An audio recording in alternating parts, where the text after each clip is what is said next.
Icon star Allu Arjun నటిస్తున్న పుష్ప 2పై ఇప్పటికే భారీ అంచనాలు నెలకొన్నాయి. ఈ ప్రపంచవ్యాప్తంగా డిసెంబర్ 5వ తేదీన విడుదల కానుంది.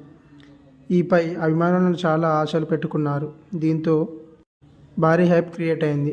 రీసెంట్గా ఆంధ్రప్రదేశ్లో టికెట్ ధరలను పెంపొందించేందుకు ప్రభుత్వం అంగీకరించింది. ఈ విషయంపై అల్లు అర్జున్ ఓ ఆసక్తికర పోస్ట్ చేశారు. ఈ సందర్భంగా ఆంధ్రప్రదేశ్ ఉప ముఖ్యమంత్రి పవన్ కళ్యాణ్కు అల్లు అర్జున్ కృతజ్ఞతలు తెలిపారు. ఆంధ్రప్రదేశ్, తెలంగాణ, తమిళనాడులో మాత్రం పుష్ప టికెట్ ధరలు పెరిగాయి. అక్కడ ప్రభుత్వం అంగీకరిస్తేనే టికెట్ ధరను పెంపొందించవచ్చు.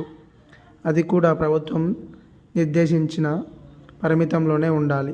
ఇప్పుడు ఆంధ్రప్రదేశ్లో పుష్ప 2 టికెట్ ధరలను పెంచేందుకు ముఖ్యమంత్రి చంద్రబాబు నాయుడు, ఉప ముఖ్యమంత్రి పవన్ కళ్యాణ్ గ్రీన్ సిగ్నల్ ఇచ్చారు. పవన్ కళ్యాణ్ రంగానికి చెందిన వ్యక్తి అని అందరికీ తెలుసు. సినీ పరిశ్రమలో జరుగుతున్న పరిణామాలను ఆయనకు బాగా తెలుసు. ప్రజలతో పాటు ఇండస్ట్రీకి మంచి చేయాలని ఆయన ఎప్పుడూ చూస్తుంటారు. కాగా పుష్ప 2 భారీ బడ్జెట్, నిర్మాతలకు లాభాలు రావాలని కాబట్టి మరింత కలెక్ట్ చేయాలి. దీంతో తమ ప్రభుత్వం టికెట్ ధరను పెంచేందుకు అనుమతి ఇచ్చారు. ఈ విషయంపై అల్లు అర్జున్ ట్వీట్ చేస్తూ టికెట్ ధరల పెంపును ఆమోదించేందుకు ఆంధ్రప్రదేశ్ ప్రభుత్వానికి నా హృదయపూర్వక ధన్యవాదాలు తెలియజేస్తున్నాను.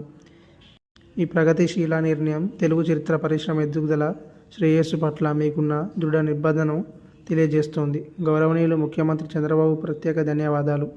అలాగే చిత్ర పరిశ్రమను బలోపేతం చేయడంలో మీ అమూల్యమైన మద్దతు గౌరవనీయులు పవన్ కళ్యాణ్ గారికి నా హృదయపూర్వక ధన్యవాదాలు తెలియజేస్తున్నాను అంటూ అల్లు అర్జున్ ట్వీట్ చేశారు.